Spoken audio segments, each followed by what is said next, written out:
Legend of Total War here, and today there's been a bunch of announcements for Total War Warhammer 2, and I'm just going to cover some of them and let you guys know what I think.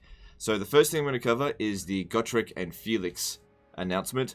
People correctly guessed that the Old Friends update that was coming was going to include Gotrek and Felix, and so good job to you guys who were able to guess that. Anyway, the way that they function in the game, once you've got access to them, is that Gotrek is the legendary lord, so Gotrek is the dwarf, and Felix is an accompanying hero, and Felix is the human. Now, the way that they're going about this is actually really creative, because they're not tied to one particular race or faction. If you're playing as any Empire, Bretonnian, or Dwarf faction, you can actually hire them. And they sort of function sort of like the Green Knight, in that you can only recruit them for like a period of 20 turns before they go their separate way again. And then you can simply recruit them again later down the track. So they certainly could be useful to recruit when you're in a difficult situation.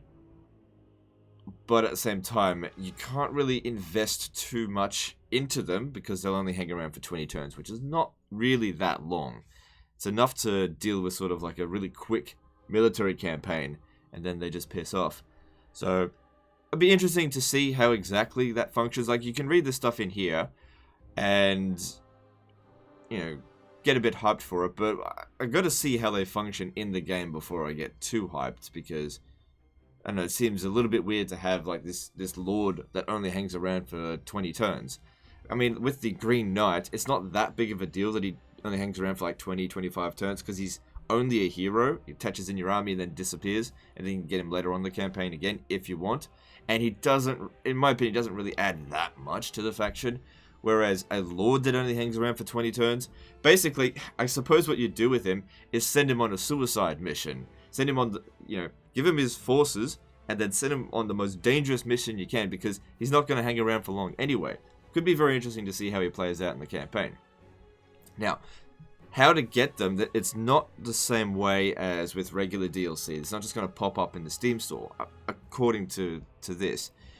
Just like with Grombrindle back in Warhammer 1, you have to actually get this DLC through the Warhammer and Games Workshop stores, which is fine for some people, but for people like me who don't actually purchase stuff from Games Workshop, like I played Total War Warhammer, I don't actually play Warhammer Fantasy. That's a little bit of a pain. I'm certainly going to do it because I want to get access to it, but it's nonetheless a pain. I mean, for other people that just don't want to go through Games Workshop, you'll get access to it for free as of the 17th of October, but that's about a month after everyone else. So it's not bad, but it's not great either, I think. I don't know, I'll have to see exactly what it's going to be like as I go through it. Hopefully it's just going to be real easy, just go to the store and just get it. But if I have to jump through heaps of hoops, I'm just not going to be happy about that, because I don't have time for that shit. But I'll mention that at a later date. We'll see how we go with that. But anyway, that's the Gotrek and Felix stuff. Now let's talk about the patch notes for the Empire. My god, when I was going through this, just briefly, I was like, this is probably some of the biggest patch notes I've ever fucking seen. So when they say Empire Overhaul, this is the biggest faction overhaul I've ever seen in a Total War game. I mean, this even makes the Emperor edition of Rome 2 look like a piss weak update. So let's just go straight to that, and we'll go through it. So the Empire is just completely changing. So territory rework, there's going to be 12 new fucking regions. I was expecting maybe like 3 or 4, but there's going to be 12 regions. That's a hell of a lot for an update. So many provinces have been upgraded from 3 to 4 regions, and there's going to be some new provinces as well. So there's also now other territory inside the Empire that's not owned by the Empire. So there's going to be the Forest of Lorelorn, so another Wood Elf faction, and Wood Elf settlement is coming into the campaign. So now the Wood Elves, instead of just being able to have 7 max settlements, they're now able to have an 8th. So in case you're not familiar with the Wood Elves, they can have the 4 settlements inside of Athel Loren. Then there's Lothern, which I only recently discovered they could capture it. The Gaian Vale, and then there's the Bowmen of Orion settlement in the southern continent. So that's a real pain in the ass for them to get. And now there'll be a one a little bit closer to home, within the Forest of Lorelorn, and that's sort of in Nordland. That would be a bit of a pain in the ass settlement for them, though, because Norska's not too far away. But then again, the Wood Elves are actually the best faction in the game for dealing with the with Norska, because they can capture their settlements just as easily as any other settlement out in the game. They're terrible at sieging walls, so fighting out in the field is actually their preferred way of doing things. And they don't take attrition once they've received a certain technology, which you can get pretty early on the campaign. So this could work really well for the Wood Elves. They're currently one of the weakest campaign factions. They're amazing on the battlefield, but their campaign mechanics just absolutely cripple them. So that'd be interesting to see that this actually strengthens the Wood Elves. Anyway, whatever. Okay, so there's some new fort settlements. 3 new regions are the sites of newly designed Empire fort settlements. These settlements are Helmgart, Fort Sol, and Fort Birgres. Now, Helmgart is already in the game. It's in Reichland, so it seems to me like that Reichland is being changed from a 3 settlement... changed from a 4 settlement province to a 3 settlement province, or this fort still functions like a normal settlement, as in has like 3 additional build slots, and will just function as like a really defensive position. This isn't like it always has walls. Hard to say, I won't know until I've played it. But it's interesting to see that they're not actually adding a new settlement in that mountain pass. They're just changing Helmgart. Don't have a problem with it. Just interested to see how that's going to function. So Balthazar Geld, already knew about this one. He's going to be separated from the Empire and get his own campaign in the and start position as the leading the Golden Order, and his capital will be Fieldorf, which is currently in Wissenland, but is going to be split off from that now and it's part of Solland, I believe. So that'll be interesting. I reckon that'll be a reasonably difficult start position, but Balthazar Gelt is actually one of the easiest faction leaders to start off with as the Empire currently, due to the fact that he has very strong magic. I mean, metal magic is not strong, but it's very strong with Balthazar Gelt, so we'll see how that campaign goes. And also, the Empire has a completely new tech tree, but I don't know exactly what it's going to entail. But at the same time, a lot of the building restrictions have been removed, so that'll be interesting to see how that functions. Now, one of the biggest changes, though, is the Imperial Authority. So the Empire Office system, that's gone, which I don't really mind. I mean, there's no reason why you couldn't have both, but at the same time, this does actually make a lot of sense. This is like a really comprehensive political system, and Total War Warhammer has never really had much in terms of politics. Diplomacy is pretty bare bones in Warhammer 2. It's nothing compared to Three Kingdoms. And even compared to games like Rome 2 and Attila, the diplomacy in Warhammer 2 is pretty bare bones. But this system here makes internal politics actually really interesting. I don't know if it's going to be great, because Creative Assembly have like a track record of bad politics. If this functions similar to like Rome 2's politics system, then I'm going to despise it.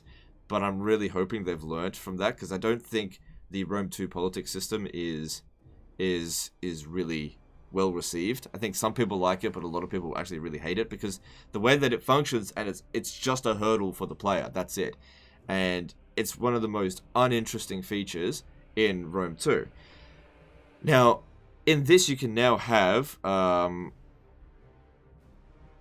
imperial civil war if you don't pay attention to the imperial authority, if you don't keep your fealty high. So I'm not sure exactly how you're going to keep your fealty high, because it does say it's influenced by many factors.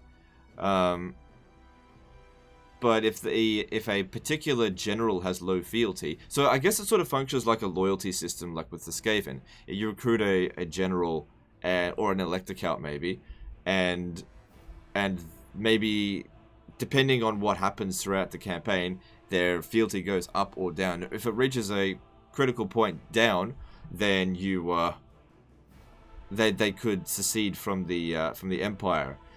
So that could be interesting, but also concerning at the same time. Again, I won't know until I actually play it, but that is definitely something I'm curious to see. And also now, with this system, it seems like they'll get sort of like a Bretonian thing where they'll be able to just do a tech or an event and just straight up confederate with another one of the initial elector counts that you don't start off with. So, for example, you might want Middenland, research a tech or do an event, and then get an option to just straight up confederate them, rather than having to constantly improve relations with them, whilst also making sure that their strength rating is really pathetic, so that they can confederate. Sometimes that means going to war with them, and then they don't like you, and currently it's a bit of a pain to get confederations. It's certainly possible, but sometimes you have to go about it in a nonsensical way. And I think this is going to turn it into a sensible way, hopefully. Generally speaking, like I get a bit concerned when Creative Assembly delves into the politics side of things in a Total War game. It's never really been that good, but at the same time, Creative Assembly have really got their head around Total War Warhammer at the moment. So on one hand, I'm confident. On the other hand, I'm like not so confident. And anyway, once you've got additional provinces of the Empire, you can then essentially assign governors, elector counts to those provinces, and they can get various benefits to that, including like Runefang items. So there's going to be more unique weapons that can be provided. So that's interesting. Then there's going to be a Slan rework. Currently, with the Lizardmen, I actually never recruit Slans. I actually think that the Skink Lords and the Saurus Old Blood are actually better than Slans, because the big advantage to a Slan is that they have good casting ability. But really, Skinks currently are just as good casters as Slans. Maybe not quite as good, but good enough. Except for Mazdamundi, no Slan has a mount. So they're actually pretty weak in melee, and when you compare that to a Saurus Old Blood, which at level 20 is able to increase public order across the board by 1, Slans just don't seem really that appealing, especially considering the hoops that you have to go through in order to get one. It just seems not worth it. So apparently there's going to be a rework on them, and they're going to get a significant buff, but, you know, we'll have to see exactly what that entails. There's going to be another Law of Magic attached for the Lizardmen. They're getting the Law of Fire. But it seems to me that the Slans will actually have access to 3 Laws of Magic that the Skinks can't get. So, Life, High, and Light Magic. Now, High Magic is garbage. I wouldn't ever get it. That's probably that is probably the worst Law of Magic in the game. So, I mean, it depends on your personal preferences. I personally think that High Magic is garbage, but Life Magic and Light Magic, and Fire Magic for that matter, they're one of my top 3 Laws of Magic. So, I'd be completely ignoring High Wizards. They're just garbage. But Fire, Life, and Light, those would be very useful. Previously, the only good Law of Magic that I think that the Lizardmen had was Celestial Magic. But I'm assuming that the Skinks can still get that. Anyway, what else is next? And then there's a whole bunch of things going on here. So multiplayer unit caps, I don't really care about that. I'm sure somebody else will cover that to greater detail. There's a whole bunch of campaign bugs and fixes and improvements. This goes on for absolute ages. Now, there's been a bunch of like memes in my campaigns. When I get to late campaign, there's a bunch of things that happen that seem to always happen. Now, that's just like, it's not like a huge annoyance, it's just funny. So one of them is the Dwarfen Rune Lords. Sometimes you'll see them on the campaign map where there's a Doom Anvil and then there's a Doom Anvil sitting on the Doom Anvil, and apparently that graphical bug has been fixed. Now it did say in here, I can't find it exactly right now because there's so many things, that it's a rare instance, but it's not really a rare instance. It just starts occurring after about 200 turns, as as normal. Like, literally every single fucking Rune Lord that I encounter literally is a Doom Anvil on top of a Doom Anvil. And it's hilarious. It's just a graphical bug. But it's, and also at around that time, like, your notifications just become completely unreliable, because it'll say blank was killed by blank, or it'll have, like, if you're playing as the elves and you kill a dwarf, the dwarf character gets a dark elf portrait when said killed, or it has the wrong name. The notifications after turn 200 were just always a complete joke. But apparently that's been fixed, so that's good. There's a whole bunch of things in here. Like, I go through it, but honestly, I think you guys should just read this out yourself. But this is probably the most comprehensive update that I've ever seen from Total War Warhammer. It's absolutely huge. And it seems like most factions, for some reason or another, for some way or another, are going to be affected by this. Also, some huge battle bugs fixes and improvements. Again, loads of them. You just have to sort of go through them yourself. I just really wanted to touch on the Empire updates and the sort of the major things. But yeah, there's loads of them here. This would take me like friggin' half an hour to go through every single little thing. Maybe even more than that. So I mainly just wanted to cover the Gotrek and Felix stuff and the Empire update as to, you know, what exactly we're getting with the Empire update. Which, that seems really exciting, and that's only a few days away now, less than a week. So anyway, that's the end of this video. I've had my rest. I'm gonna crack the whip out and get back to work making videos, and I'll be back on live streaming tonight at the usual time. Don't exactly know what I'm going to do tonight, but it'll probably be a new campaign of something, not the Wood Elf campaign. We've pretty much wrapped that one up. Anyway, hope to see you then, and I'll see you next time, fuckers.